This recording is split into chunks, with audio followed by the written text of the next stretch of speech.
Cette supercar dévoilée en avant-première mondiale ce jeudi à l'occasion de la 16e édition du Top Marque.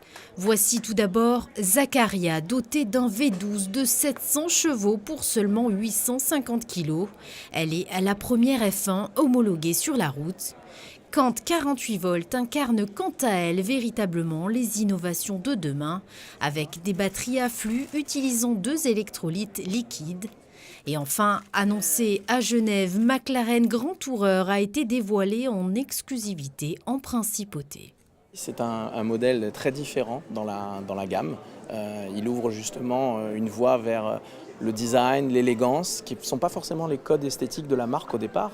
On est connu pour notre châssis en carbone, pour nos performances. Et là, on va y ajouter, en agrandissant la voiture, par exemple 570 litres de coffre, ce qui fait une offre, je ne connais pas d'équivalent sur le marché. On est toujours best in class, comme on dit, c'est-à-dire que par rapport, on va faire référence à des grands classiques comme une Porsche Turbo S.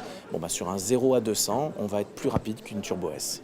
Shelby est plus connu pour y être associé à la Ford Mustang, mais l'histoire remonte à 1962 avec la toute première Cobra.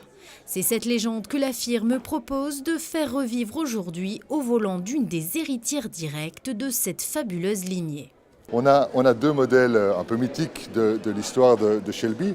D'une part, celle-ci, la Cobra 427, la Shelby Cobra 427 avec un gros moteur de 7 litres de cylindrée.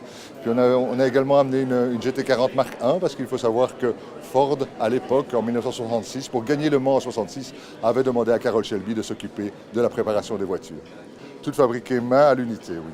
Encore actuellement, donc ce ne sont pas des répliques, ce sont ce qu'on appelle des continuations.